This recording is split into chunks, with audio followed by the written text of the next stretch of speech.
Here's a little sneak peek of my prototype. I used SolidWorks 2018 to design and model my 2-liter bottle Gatling rotary launcher. Here we have two versions. The one on the left is my initial prototype, and the one on the right is my final design. Both of them have essentially the same mechanics and structures, and the only difference between the two are the ignition sources. Let me go over a brief theory of operation and an overview of this Gatling gun or Gatling launcher. So what is this contraption? This is my way of creating a unique and fun way of launching 2-liter bottles into the air. And that I came up with this rotary launcher, and as you can see, it holds 8 bottles, and it only fires one bottle at a time, and it fires a bottle when it reaches the top. This thing turns, and it's turned by this cordless drill, and every time a bottle gets to the top, a spark is generated, and it ignites the propellant in the bottle and launches it into the air. And if you keep the drill turning and the button push, it'll keep turning and firing until your bottles have been all launched. Let's take a look at my first prototype, and let me expand it here. In my initial design, I wanted something simple as far as an ignition source, so I checked on eBay and found this 400,000 volt generator. And from the videos I've seen, it produced a large spark, and it was pretty cheap, so that's what I got. And it's powered by a 6-volt power source, and I have a AA battery holder which holds 4 AA batteries. That is 6 volts, and that powers this voltage generator.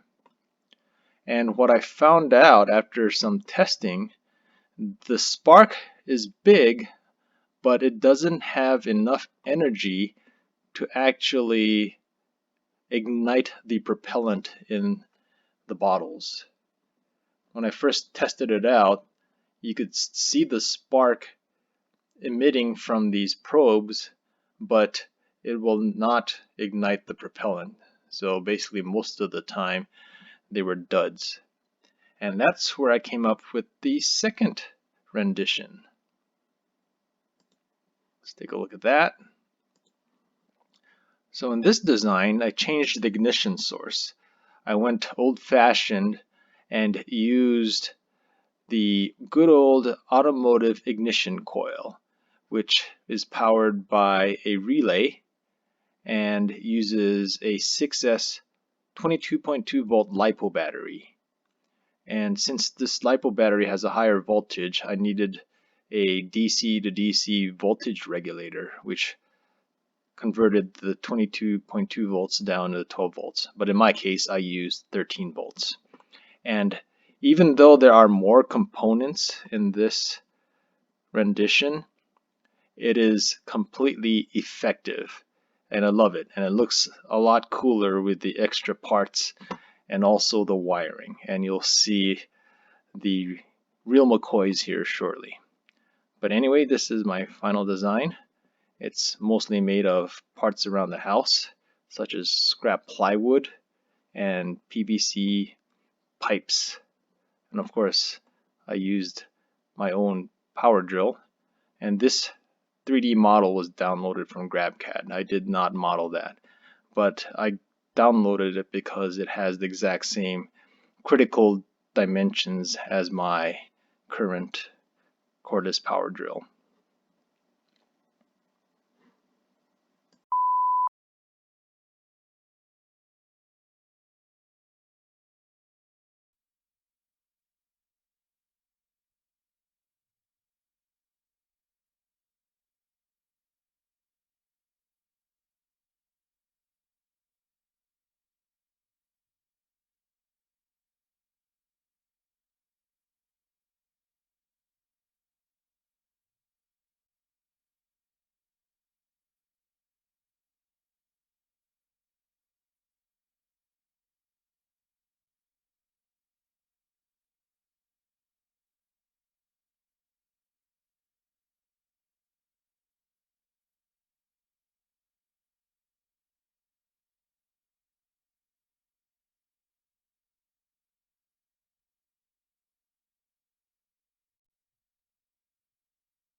Yes, it works.